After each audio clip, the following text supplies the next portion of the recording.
Hola, mis estimados videoespectadores, estimados y esporádicos videoespectadores. No me estoy refiriendo a que ustedes vengan de vez en cuando, sino que yo de vez en cuando grabo algún video. Eh, Cualquiera diría que no tengo ningún pretexto para ello.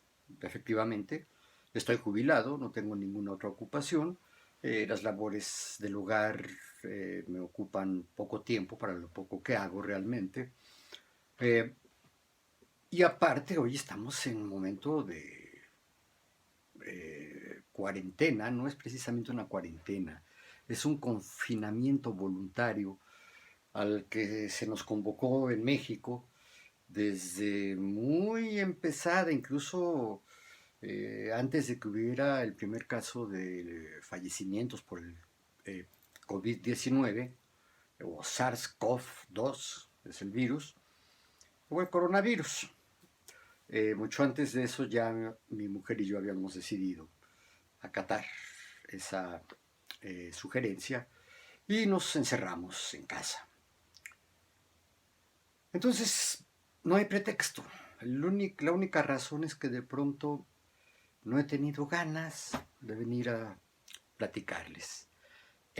Por supuesto, en parte será porque no obtengo comentarios, en realidad tengo pocas visualizaciones y pues casi ningún me gusta en mis videos. Y lo entiendo también. Son muy largos, son temas poco socorridos, es decir, la gente no se preocupa mucho por estos temas de carácter sociocultural, sociohistórico, sociopedagógico, en fin, de los temas que yo hablo. Eh, o de literatura, ¿no? En concreto mi poesía, ¿no? Eh, Entonces a lo mejor por eso es que yo no siento de pronto el llamado de las cámaras y el micrófono para venir a hablarles a ustedes. Iba a decir a dialogar, no, no hay diálogo. Porque, ¿por qué no hay diálogo? Bueno, pues porque eh, YouTube no me permite hacer transmisiones en vivo hasta que llegue a los 1000 seguidores y apenas voy en 76. Y no sube mucho tampoco porque tampoco soy muy asiduo, ¿no? En fin, mea culpa, es 15 de abril del año 2020.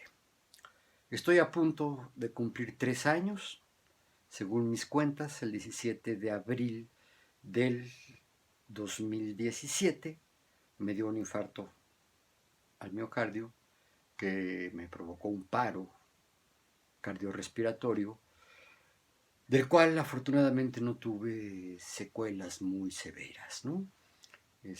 Creo que no hubo secuelas más que las que están en mi corazón, que trabaja, ya les había comentado yo, al 60% de su capacidad.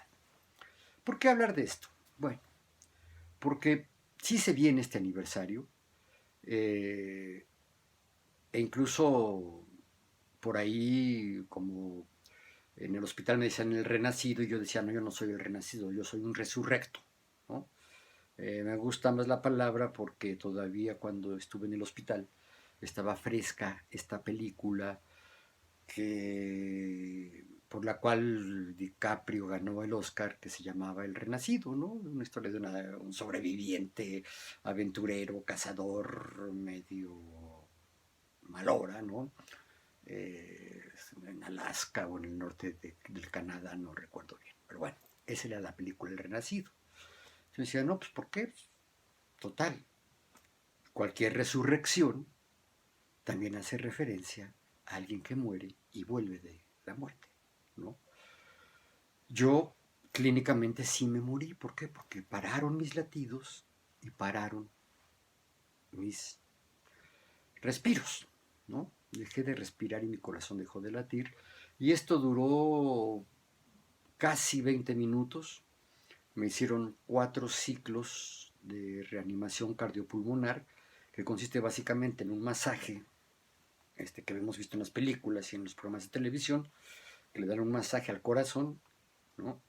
Tengo entendido que hay que presionar aquí el esternón, ¿no? Y las costillas, para hacer un hundimiento de cerca de 5 centímetros, ¿no? Entonces en estas maniobras frecuentemente se rompen las costillas. Y ustedes deben de saber que cuando una costilla se rompe, no hay nada que hacer sino esperar a que solita vuelva a soldarse. Yo creo que a mí sí me rompieron una que otra costilla porque durante varias semanas yo no podía estar, ¿no? Porque era un dolor, no, ya no del corazón, sino en el tórax, ¿no? En distintas partes del tórax. Y un sobrino mío, mi sobrino Omar, que es traumatólogo ay, ¿cómo se llama su especialidad? Estos que curan los huesos y los músculos, ortopedista y traumatólogo, me dijo, muy quitado de la pena, hablando por teléfono después de que me recuperé y regresé a casa, me dice, sí, tío, seguramente te rompieron una que otra costilla por ahí. Bueno, esa es una parte de la reanimación cardiopulmonar, el masaje cardíaco a mano, ¿no? Y respiración, ya sea la respiración de boca a boca, que no hubo necesidad, sino con una botellita, un como globito, ¿no? Y una mascarilla que van dando el masaje, y después de 5 minutos de hacer estas maniobras, la desfibrilación, es decir, un shock eléctrico fuerte para parar al corazón y que de alguna manera el corazón, si es que está latiendo, ¿no? Y si el corazón está latiendo, se para y él solito vuelve a reanudar su ritmo y ya lo hace, suele hacerlo parejo cuando esta combinación de tratamiento, de intervenciones, funciona. Lo que hace el corazón es volver a latir a su ritmo normal, ¿no? Le llaman desfibrilación porque le llaman fibrilación al hecho de que de pronto una parte del corazón esté funcionando más aceleradamente que otra, o incluso si alguna parte del corazón se paró. En mi caso, todo el corazón se paró.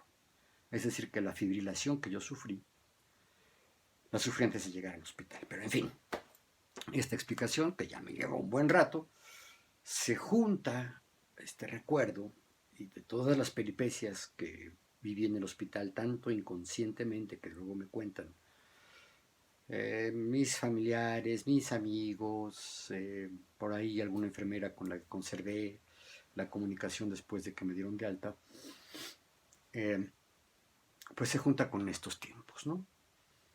Tiempos de enfermedad, tiempos de muerte, tiempos de mucho miedo y de encierro, ¿no? Como bien se dice, y esto ha sido una campaña mundial, ¿no? La mejor manera para detener la epidemia, no a nivel individual, no solo para mí, no solo ponerme a salvo yo, sino detenerla como tal, como epidemia o como pandemia, es decir, que el contagio de este virus no se generalice, es encerrarse en casa. Y como les decía, pues mi mujer y yo estamos encerrados ya desde hace más de un mes. Sí salimos a lo estrictamente necesario, pero pues no deja de ser este encierro, ¿no? Además, pues ya no hay muchos lugares a donde ir. Eh, muchos parques están cerrados, hay poco transporte público, los restaurantes también ya están cerrados, restaurantes, cafeterías, uno que otro por ahí medio se revela y abre. En fin, y hemos ido a hacer las compras, comprar comida, comprar medicinas, ¿no? Y bueno, el tema pues de la enfermedad y la muerte está vivo a nivel social en el mundo entero, casi en el mundo entero, a pesar de que se dice que ya China salió de la epidemia, la población donde se dio el grueso de la infección ya resistió y de alguna manera las recias medidas que tomó el gobierno chino pues tuvieron su eficacia, y como fue el primer lugar donde se reportó el 29 de diciembre, si no mal no recuerdo, del año pasado, se reporta un virus extraño, ¿no? Con una sintomatología extraña, y es un virus desconocido, un virus nuevo. y no se sabía cómo se transmitía, no se sabía qué males ocasionaba, de tal manera que, por ejemplo, su índice de letalidad, es decir, a qué tantas personas del total de los que infecta mata, eso es la letalidad, ¿no?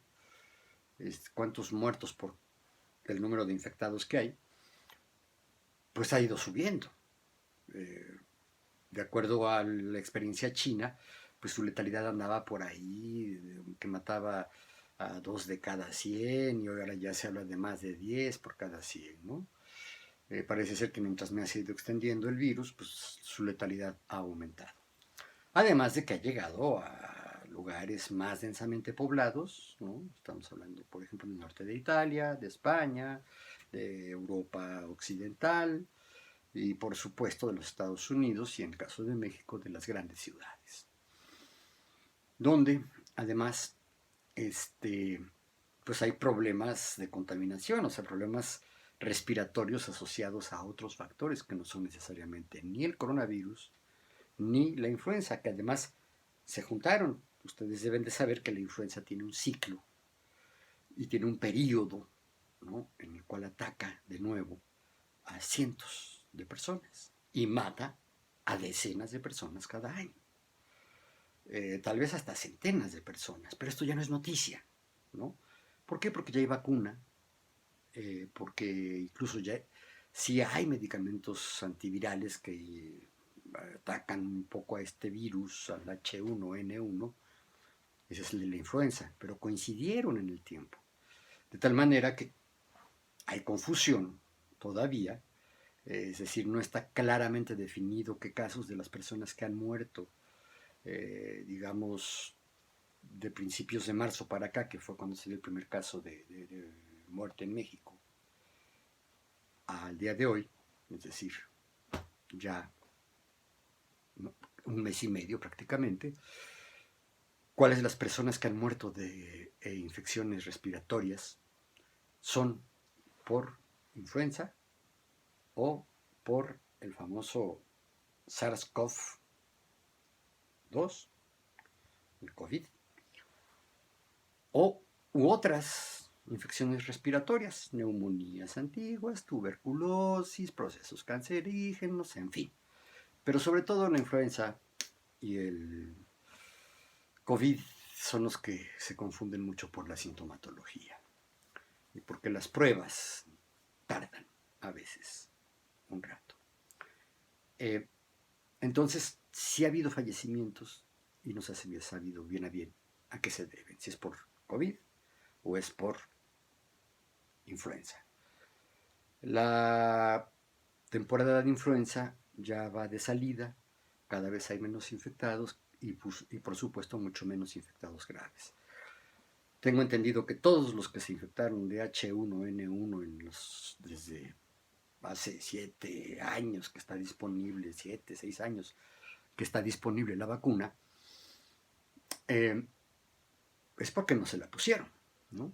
Y esto es un absurdo porque ahí sí se sabe que hay dosis suficientes para toda la población y que la ponen gratuitamente en las unidades de atención sanitaria del sector público, ISSSTE, IMSS, Secretaría de Salud, ahora el INSABI, ¿no? Y no es una vacuna ya que cueste muy cara, te la puede poner un médico particular y no te cobra tanto, ¿no? En fin. Y bueno, este es el tema, pues, que me trae aquí, la muerte. Yo tendría que hablar ahorita, sí, porque según yo, mi infarto fue el 17 de abril de hace 3 años. Es decir, estoy a punto de cumplir 3 años de haber sido infartado. Según mi mujer, es despuesito o es antecito, me ha cambiado la fecha, pero yo estoy casi seguro de que fue el 17. Y ese 17, les decía yo, sí me morí. Ya les platiqué, creo que lo he platicado. No tuve ninguna experiencia de las que se narra que se tienen en la muerte. Y a lo mejor eso confirmó mis convicciones, o sea, cuando se muere el cuerpo se muere todo. No hay tal desprendimiento del alma, según mi experiencia y según mis creencias y mis convicciones. Yo estoy convencido de que esto que le llaman alma o espíritu, que a veces no se distingue una de otra, tiene que ver con los procesos intelectuales con los cuales representamos la realidad, con los cuales imaginamos cosas. Incluso está compuesto esta energía del alma, esta fuerza del alma o esta energía espiritual, está compuesto de procesos fundamentalmente psíquicos que sí, como hemos visto, en esta esquemita que les he platicado de la estructura del carácter, la estructura psíquica está determinada por los componentes orgánicos genéticos y los componentes socioculturales, es decir, tu organismo y tu medio ambiente. Y nuestro medio ambiente del ser humano es el medio social, ¿no? Y eso es lo que compone y lo que le da ánimo. Ojo, que antes en español antiguo al alma se le decía ánima, ¿no? ¿Se acuerdan de las ánimas del purgatorio? Pues porque era lo que, esa energía que en ese entonces era una energía misteriosa que solo era explicable por la idea de Dios, ¿no? Solo con una explicación de corte divino, de corte teológico, digamos, se podía entender por qué había animales animados, ánimas, y en particular este animal, es decir, nosotros los seres humanos como animales, teníamos tantas o tenemos tantas cualidades: pensamiento, lenguaje, memoria, amor, odio, erotismo. Para nosotros la sexualidad es mucho más que la genitalidad. La genitalidad tiene que ver con la genética, con nuestros organismos, nuestros genitales que les llaman, ¿no? La sexualidad pues ya es el ejercicio interactivo de esta sexualidad, ¿no? De esta genitalidad, perdón. Es decir, se ponen en juego todas las cosas genitales y la sexualidad, pues ya abarca prácticamente todo el cuerpo, todo el pensamiento, ¿no? Y de ahí viene la otra parte, la fase superior de esto, que es el erotismo, ¿no? Que ya es la búsqueda de los placeres sentimentales y los placeres corporales que trae consigo la sexualidad. Cuando dicen, ¿tienes sexo? Sí, tengo sexo, siempre cargo con él.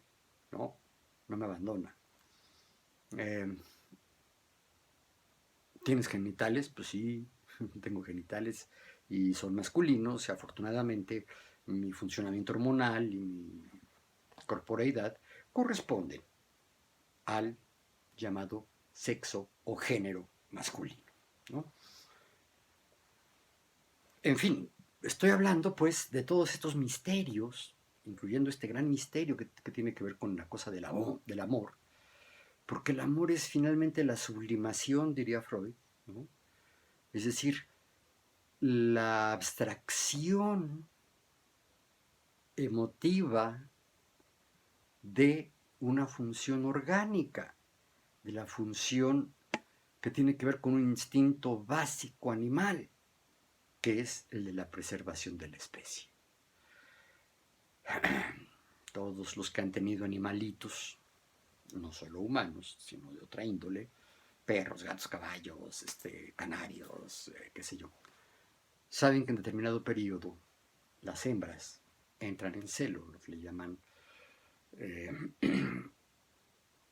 pues sí, el celo, ¿no? Y en ese momento desprenden aromas, unos hablan de feromonas que se perciben por una cosa hipotética todavía, que es el órgano vomeronasal, y que se perciben no olfativamente, pero entran por la misma vía olfativa, es decir, la nariz. Y estas feromonas, que son unas hormonas que flotan en el aire, pues las percibe el macho y el macho se excita, ¿no? Si no percibe esas feromonas el macho no se excita. Entre nosotros es bien diferente, bien diferente. No es necesario percibir las hormonas para sentir un atractivo sexual o para sentir una excitación sexual. Y esto le pasa tanto a hombres como a mujeres. ¿no? El deseo sexual de la mujer no está amarrado a su ciclo menstrual, como sucede con todas las demás hembras del reino animal. En fin. Y dentro de estos procesos biológicos, hablo de todos los procesos biológicos, pero todos culminan con la muerte, ¿no? Porque finalmente cuando el organismo deja de funcionar, cuando el organismo muere, se muere todo lo demás, con excepción del recuerdo, del significado que la existencia de la persona que falleció dejó en los seres que directa o indirectamente tuvieron contacto con él. A esto es a lo que en ese librito brillante al que les hice referencia en el video pasado, la ideología alemana, señala que el espíritu está preñado de materia, ¿no? Dice, el espíritu nace ya tarado con la maldición de estar preñado de materia, dijo Engels, lo escribió. Y yo creo en ello, y lo viví además, lo constaté ahora sí que en carne propia, porque yo no tengo ningún recuerdo de mi paso a la muerte y de mi regreso. No vi ninguna luz, no atravesé ningún túnel, no recorrí mi vida entera en un instante,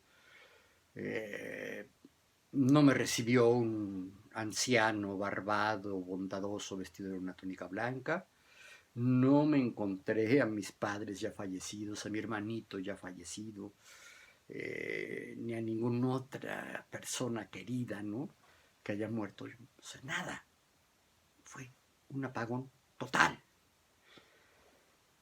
Les he de decir que después yo tuve la fortuna de que el paro cardiorrespiratorio me dio poquito antes de que ya que había llegado la ambulancia a las puertas del hospital donde me iban a tratar. Yo trato de incorporarme porque me dice mi cuñada, que iba conmigo en la ambulancia, me dice que ya había llegado mi mujer en el coche. Ya llegó su, entonces yo me trato de incorporar. Y ella vio como toc, me dejé caer. Pensó que me había desmayado.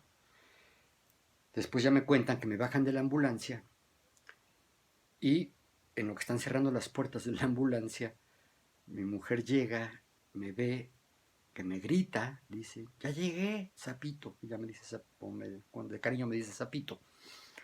Corrió, vio mi cuerpo inerte, pálido, vio que me escurría una lágrima de cada ojo, se acercó a mí, me agarró de la mano y sintió mis manos frías. Y se dio cuenta que yo no respiraba.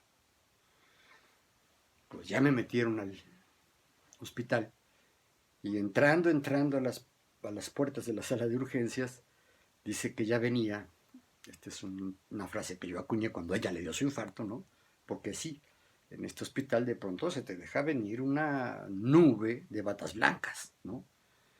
No sé cuántos médicos, cuántos enfermeros son los que vienen, pero vienen en tropel cuando se trata de un infartado.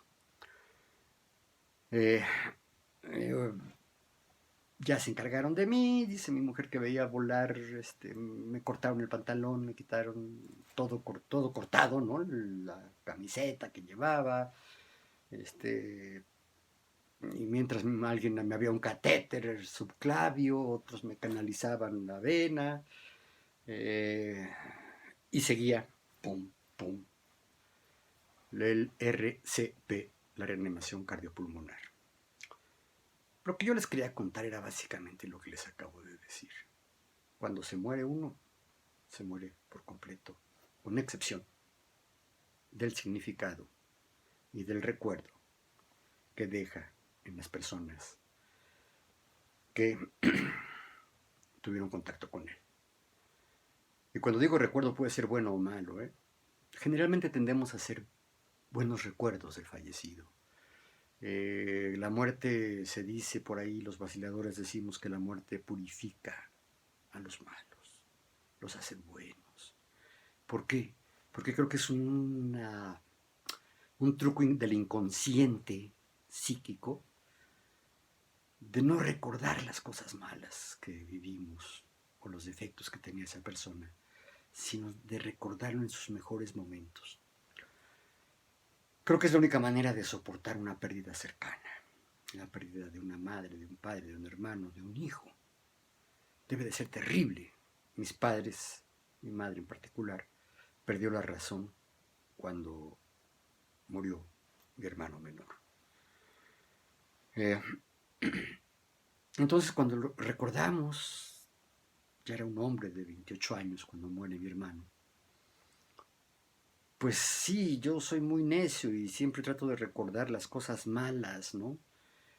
No solo de los que ya se murieron, mi papá, mi mamá, mi hermano, mis tíos que han muerto, mis abuelos, particularmente mi abuela materna que sí conocí. No se me olvida la parte negativa, pero prefiero recordarlos, la parte buena y bonita. Y a la hora de charlar, ya he tenido experiencias muy desagradables cuando empiezo a hablar de un fallecido, pues hablando de sus vicios, sus maldades, sus perversiones, sus travesuras, ¿no? Eh, me va mal porque ya no lo he hecho. De más chavo sí lo hacía. Hay que dejar a la gente con su buen recuerdo, aunque sea parcial, aunque sea engañoso, aunque sea una noticia falsa, una fake news. Y esto de las fake news también es todo un rollo en estos días, ¿no? Porque se conjugan tres cosas. La pandemia, terrible, terrible por sí misma, más un problema de desaceleración económica que se ha venido viendo venir a nivel mundial, que está asociada a una crisis financiera que están viviendo los Estados Unidos y que es muy grande. El endeudamiento del gobierno de los Estados Unidos es enorme. El desempleo y el número de pobres que tienen los Estados Unidos es histórico. O sea, el desempleo se agravó ahora con la pandemia, ¿no?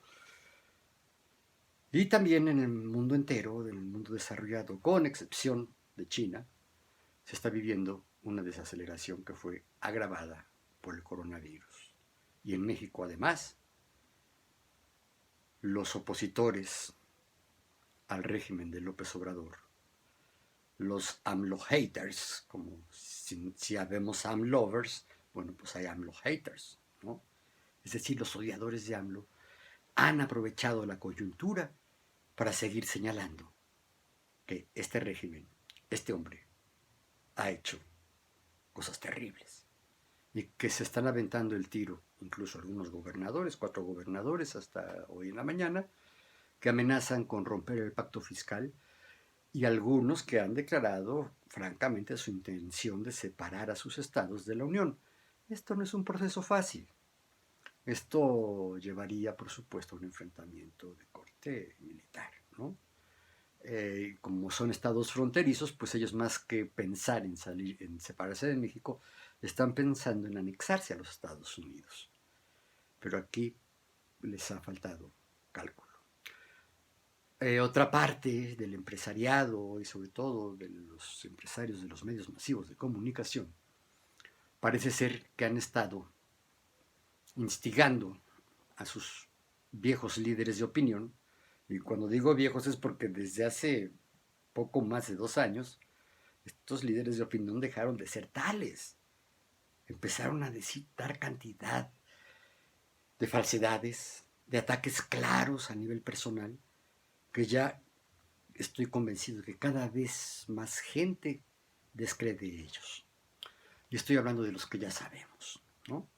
Los conductores de los noticieros de Televisa, López Dóriga, Loret de Mola, los más importantes, los comentócratas que les llaman, que basan todo su poder en los comentarios que hacen a la vida pública, encabezados tal vez por Denise Dresser, que ha sido la más terrible, Broso, ¿no? parece que son pareja, y han calumniado, así dicho, mentiras abiertamente al público, cuando en realidad, bueno, no en realidad, sino que ellos se habían siempre ostentado como los poseedores de la verdad, como si hubiera una verdad. Bueno, esto ha hecho que el ambiente social en México esté brutalmente revuelto y sea caótico y genere angustias. Es importante entender por lo menos estas tres grandes fuentes del nivel de angustia que tenemos.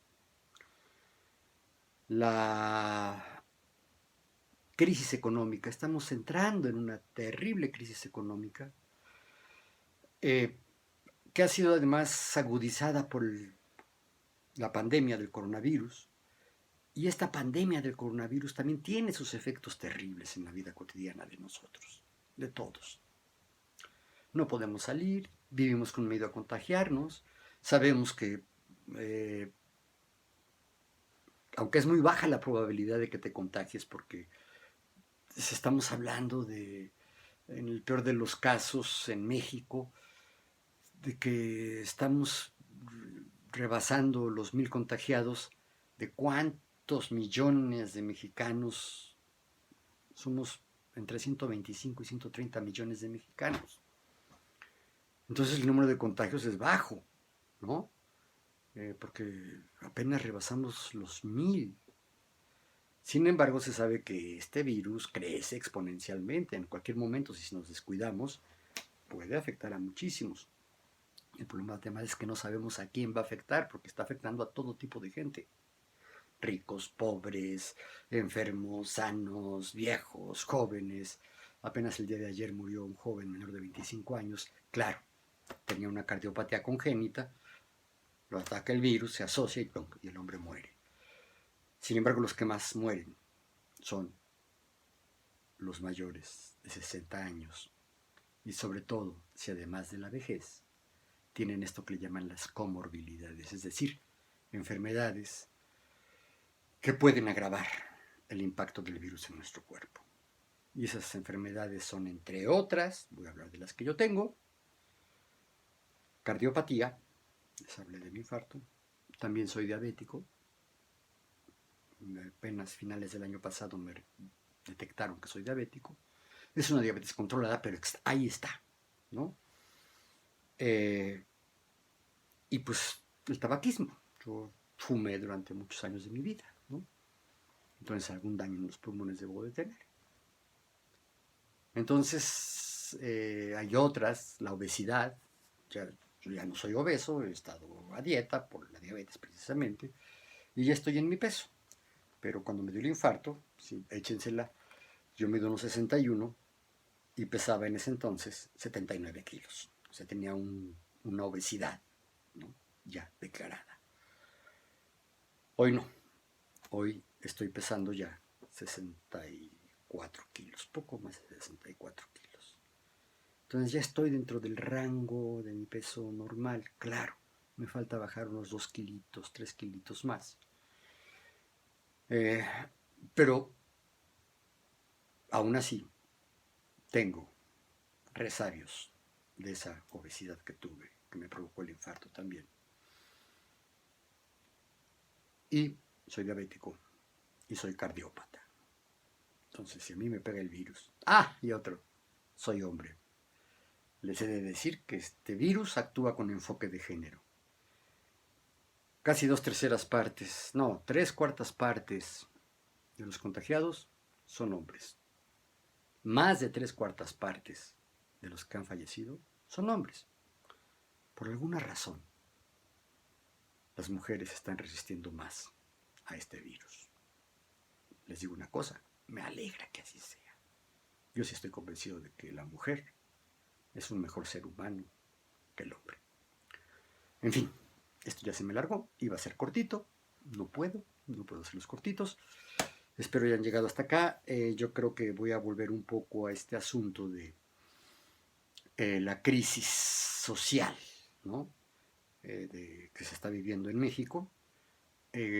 tal vez ni siquiera crisis, sino apenas es un malestar generalizado, pero creciente, ¿no? Y es alimentado por razones muy naturales, ¿no? Como puede ser la pandemia. Es natural que una pandemia genere situaciones de conflicto y de crisis en los seres humanos, ¿no? Pero hay otra crisis que es intencional y es provocada por ciertos grupos que están inconformes con la forma en que se está ejerciendo el poder político en este país. Y creo que eso no se vale, porque están aprovechando este momento difícil que nos trae la pandemia, ya la difícil situación económica en la que se quedó el país después de más de 35 años de regímenes neoliberales y de una brutal concentración de la riqueza y por lo tanto una brutal expansión de la pobreza. Se aprovechan de esto para denostar no solo al gobierno, sino a los que simpatizamos con ese gobierno. Nos acusan de odiadores, yo puedo decir que odiamos en defensa propia. En fin, esto ya lo tocaré con más detalle en videos siguientes que espero, deseo, ahorita quiero poder grabarlos pronto. En fin, nos vemos.